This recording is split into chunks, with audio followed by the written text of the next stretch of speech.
The first warning came from Belle. Not a bark. Not a whine. Just the sudden lift of her nose toward Adrian Cross as he stepped onto Fort Halden's parade grass. A second later, Bravo hit the end of his leash so hard the brass plate reading Titan flashed against his throat. 5K9S moved with him.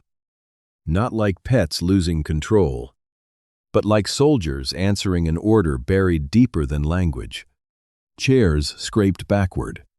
A mother pulled her son behind the bleachers. Security lifted tasers while veterinary technicians reached for syringes near the transport crates marked Crossline Defense.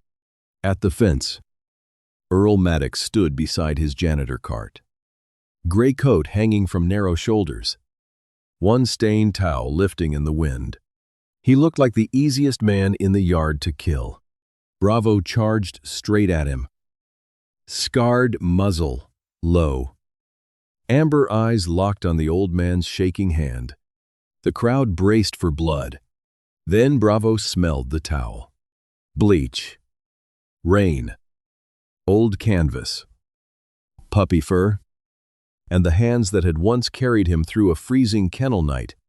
His body stopped as if memory had seized every muscle. The growl vanished. His ears rose. The rage in his eyes broke into something small and wounded. Earl did not command him. He opened his palm and tapped twice. Once for search. Once for home. Bravo stepped closer. Touched the faded dog tag Earl, lowered to the grass, and folded his head into the old janitor's hand. The other dogs gathered around them, forming a quiet shield against guns, lies, and years of erased names. Before this story reveals why 6 decorated K9S cried for a man no one respected, stay with it and subscribe if you believe loyalty deserves more than a cold file. Because Fort Halden had not witnessed a breakdown, it had witnessed a homecoming. The guilty men in uniform prayed no one would understand. Before the cameras caught everything, they had tried to bury under polished boots and patriotic music. That morning, the old janitor became the story they could not silence anymore, and the dogs knew first. 3 days before the parade yard froze around Earl Maddox. Fort Halden treated him the way powerful places treat men who clean up after everyone else. He arrived before sunrise, parked beside the dumpsters, and entered through a service door that smelled of wet concrete, disinfectant, and kennel heat. His gray coat hung loose on his shoulders. His left knee complained with every step, and the crooked name patch over his pocket made him look like a man who had never belonged anywhere important. That was what Earl needed them to believe. Every morning he pushed his cart past young handlers who nodded at officers and looked through him.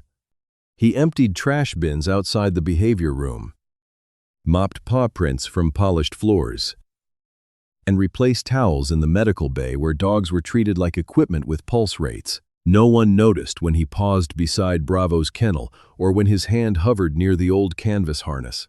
The Malinois kept pressed beneath one paw. The handlers called it possession. Earl called it protection. The harness had not been issued at Fort Halden. Its chest padding carried scorch marks, old stitching, and a small repaired seam Earl recognized from the night Captain Daniel Reeves disappeared. The official name on the kennel card was Titan, but Earl never let that false word settle in his mind. The dog was Bravo, first pup from Unit Lantern, the one Reeves had carried under his jacket during a winter storm after training failed and the heat went out. Earl did not speak the real name aloud. Names had weight, and Fort Halden had built its lies by removing weight from everything that mattered. That Tuesday morning, the mask almost slipped. A handler pulled a black leash from the wall and walked toward Knox. Laughing at the way men laugh when fear has not yet taught them manners, Knox went still first. So still, even the air around him seemed to wait. Earl knew that stillness. He had seen it in soldiers before roadside bombs, and in dogs before memory became teeth. His fingers tightened around the mop handle. But he only warned them softly that the black lead was wrong. Laughter answered before sense could. Colonel Victor Hale appeared behind the glass door and made Earl feel the yellow line on the floor without pointing at it. Hale never had to shout. His authority came cold, clipped, and polished, clean enough to cut. He reminded Earl that custodial staff did not advise certified handlers, that combat dogs were government property, and that sentiment had ruined more programs than cruelty ever had. The word struck the room with practiced ease, and the younger men relaxed because the old janitor had been put back where they thought he belonged. Earl lowered his eyes. It looked like shame. It was discipline. Shame made a man shrink. Discipline made him invisible. Being invisible had carried Earl farther than any badge could have. At midnight, he had emptied Hale's shred bin and pieced together strips of a transfer order at his kitchen table. He had copied sedative schedules from the medical clipboard and photographed transport crate numbers with a cracked phone no officer knew he owned. The paperwork said Crossline Defense would receive the dogs after Friday's ceremony for private rehabilitation. Earl read the phrase again and again, knowing contracts could bury a living witness faster than a grave could. That afternoon, Bell gave him the proof he had been afraid to find. The Labrador ignored the staged scent boxes in the test lane and lifted her nose toward the visitor lot whenever Adrian Cross's convoy passed outside. Earl followed later with a trash bag and found fine gray dust beneath the shine of Cross's SUV step rail, the kind that clung to old explosive storage cases.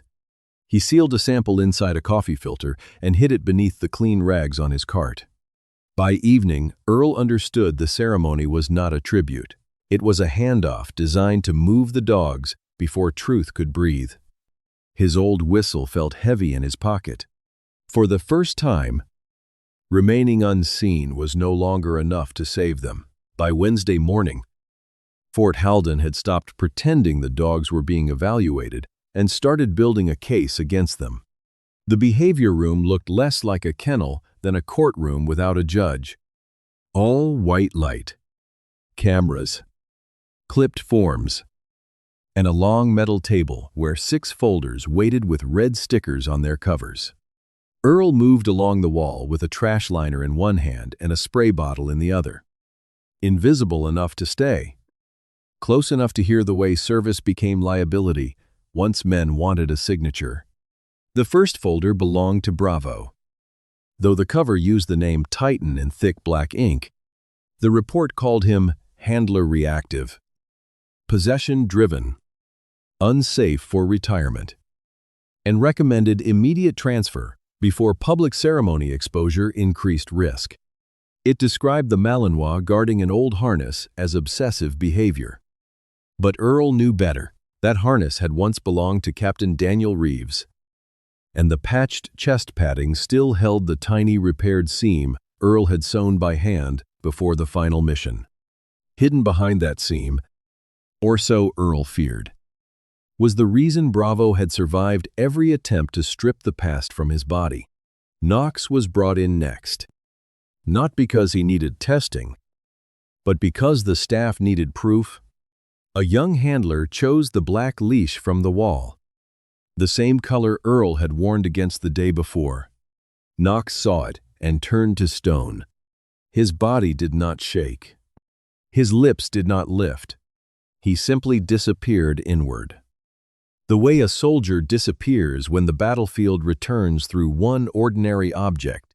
Then the leash touched his collar, and the dog exploded toward the strap itself, tearing nylon instead of flesh, fighting the thing that had once dragged him from Reeves's body while the captain was still warm. The evaluators marked the episode as restraint aggression. Hale watched from behind the glass and nodded as if grief had just confessed to being dangerous. Bell should have been the simplest file.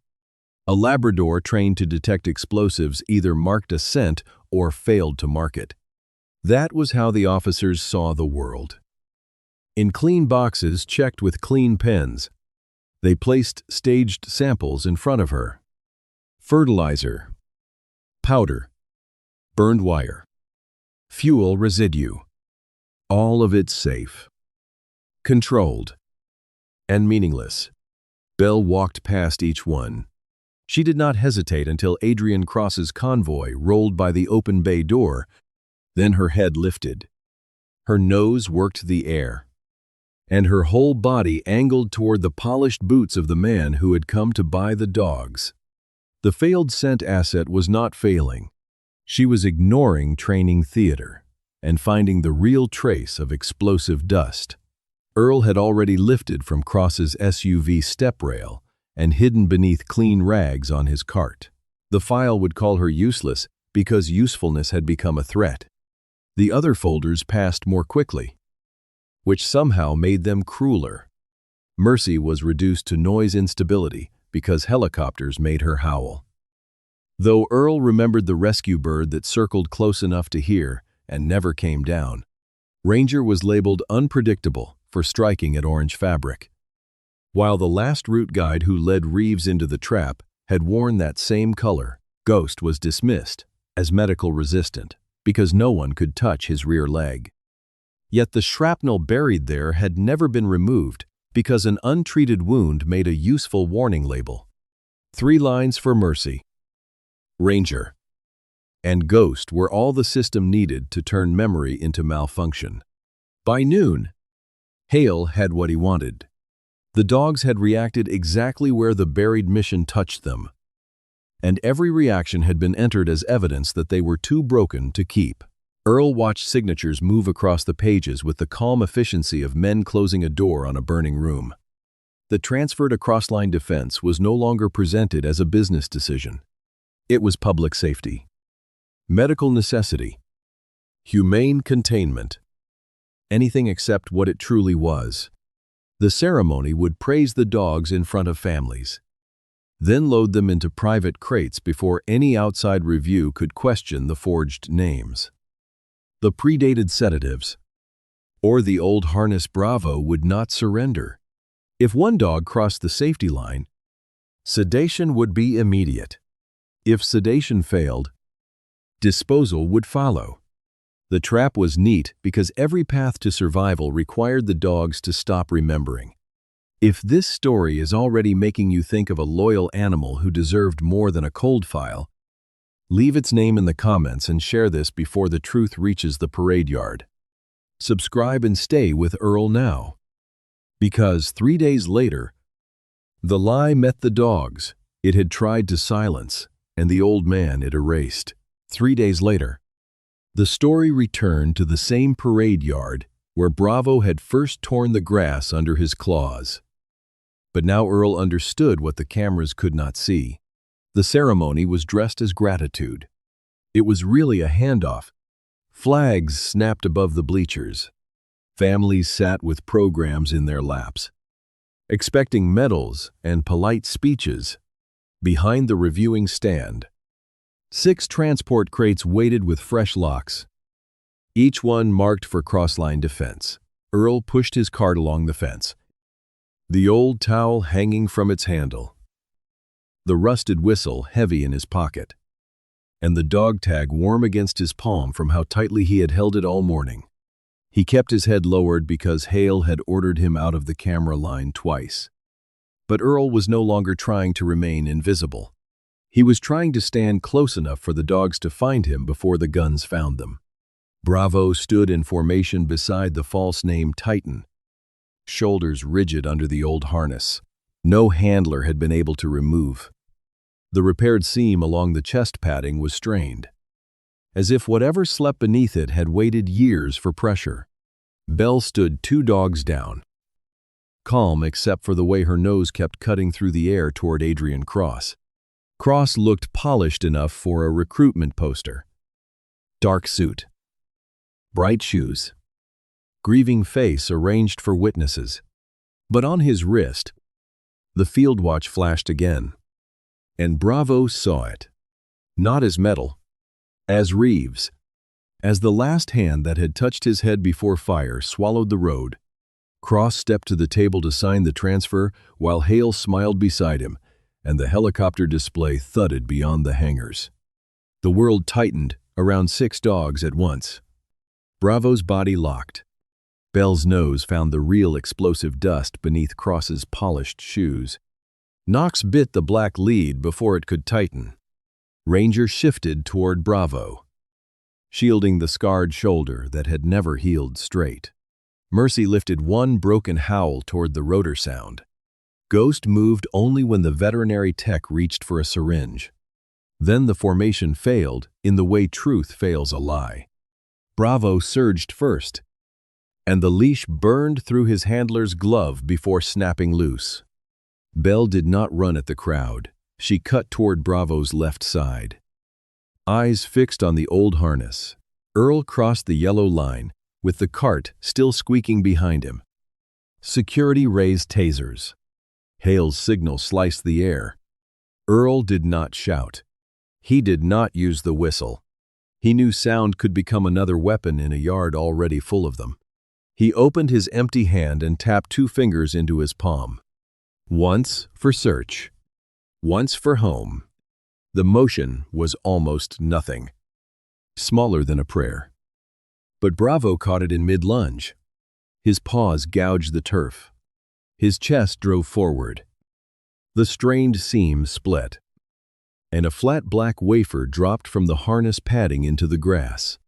Belle covered it instantly with one paw. Not trained for theater. Trained for truth. Bravo stopped so hard his body folded over his front legs.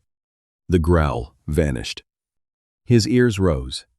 His eyes, seconds ago fixed on Cross, shifted to Earl and lost their war. The old towel moved in the wind, carrying bleach, canvas, rainwater, and a trace of the man who had once wrapped puppies in it during a winter power failure. Earl lowered the dog tag to the ground, careful not to kneel, careful not to rush the fragile bridge opening in front of him. Bravo stared at the stamped name, as if the metal had spoken from inside his own chest. Bravo. Not Titan. Bravo. The false years fell away one breath at a time. He stepped forward, sniffed Earl's shaking fingers, and placed his muzzle in the old man's palm. Behind him, the others did not pile into chaos. They arranged themselves with an old purpose. Bodies outward. Wounded memories turned into a shield. Knox dropped the torn leash at Earl's feet. Ranger faced the armed line. Mercy sank against the cartwheel, trembling, but quiet. Ghost allowed the old man's other hand to brush his injured leg. And Belle kept guarding the wafer as if she knew every lie in Fort Halden had just fallen out of Bravo's harness. Cross stopped backing away. Hale's face lost its ceremony smile. The handlers lowered nothing. But their hands shook because the dogs were not attacking. They were protecting. The crowd saw the old janitor standing inside a circle of decorated K9. And for the first time, Fort Halden looked at him as if he might have a name worth fearing. And from that silence, the buried story of Unit Lantern began clawing its way out alive. The silence after the circle formed was worse than the chaos that came before it. Alarms still flashed on the kennel wall. Cameras still blinked above the bleachers. And somewhere behind the reviewing stand, a sedative tray rattled in a technician's shaking hands. But no one moved toward Earl. Bravo stood with his muzzle resting in the old man's palm while Belle kept one paw pressed over the black wafer in the grass. The armed guards looked at Colonel Hale, waiting for permission to fire. Yet Hale looked at Adrian Cross. And Cross looked as if the dead had risen. The base investigator who stepped onto the field expected an animal control incident, not a courtroom guarded by dogs. Earl did not rush. He knew sudden movements still belonged to danger in the minds around him. He lifted his free hand, showed it empty, and let Bravo decide whether the next step was safe. Only when the Malinois breathed out and shifted aside did Earl reach for the wafer. Belle resisted for half a second. then allowed him to take it. Because the scent on that scorched plastic belonged to the place every file had tried to erase completely for good. Hale recovered first. Because men who built lies for a living understood that hesitation could become confession. He called the wafer contaminated equipment and ordered the area cleared for safety. But his voice arrived too polished. Too quick. Cross made the greater mistake.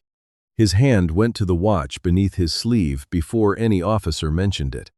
Earl saw the motion, and so did the investigator. The watch was not just a dead man's property. It was engraved inside with the date Bravo first completed night tracking beside Captain Daniel Reeves. A date no contractor should have known or possessed. Earl removed an old photograph from his coat. The paper had softened from years of folding, but the image remained clear enough to wound the room.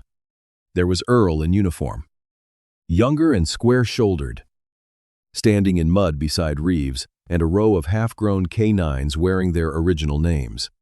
Not Titan. Bravo. Not disposal cases.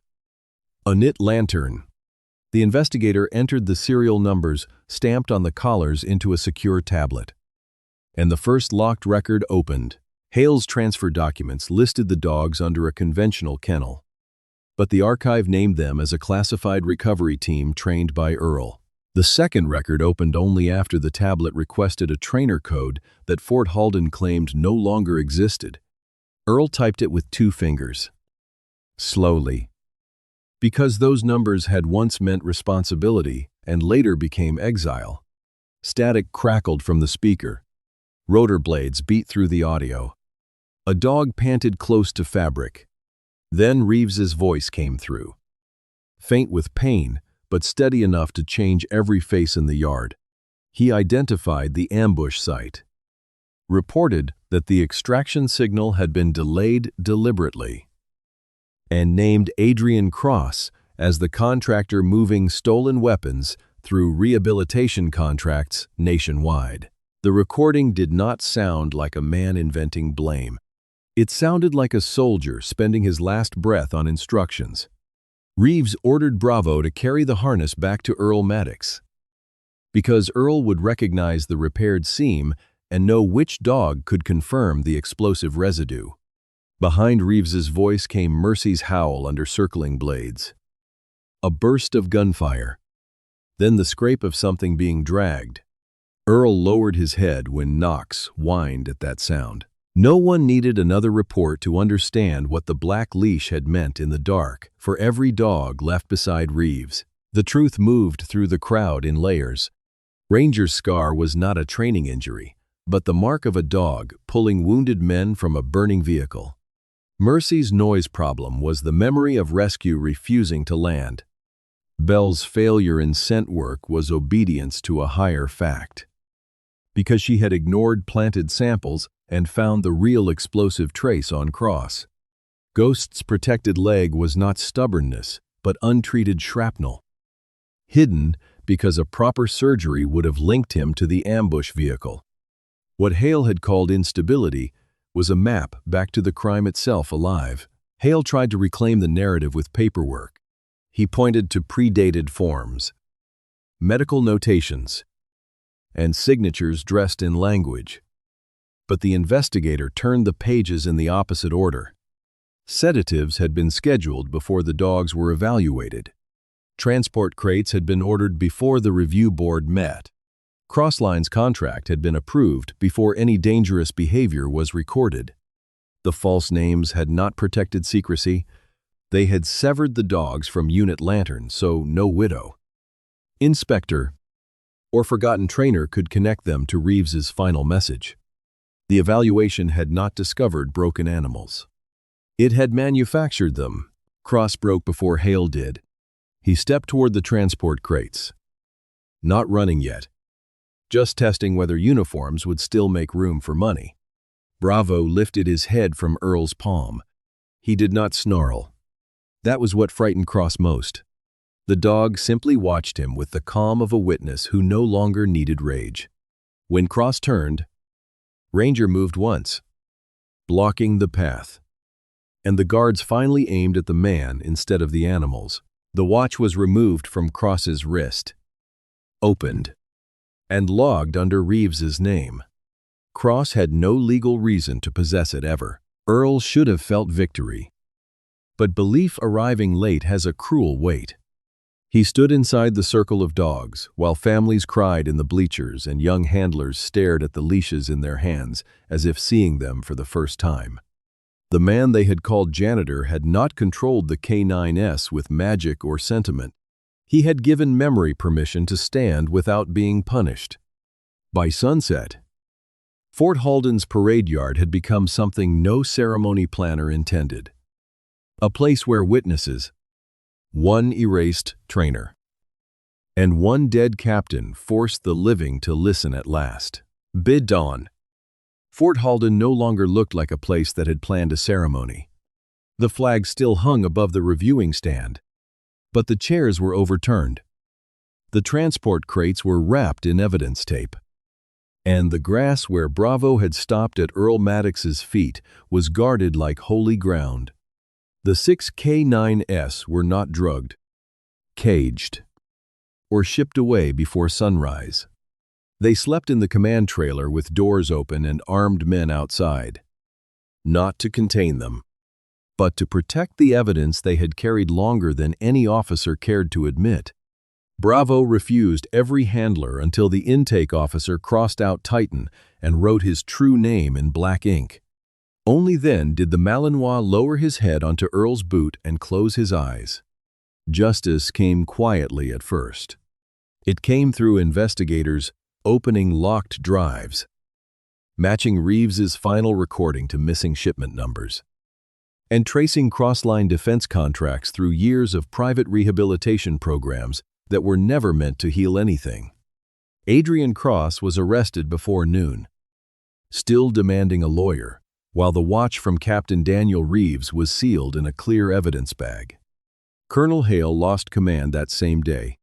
His office door, once polished and feared, was taped shut while military police removed boxes of altered evaluations, predated sedation orders, and transfer forms signed before the dogs had ever stepped into the behavior room. Earl watched it happen from a folding chair.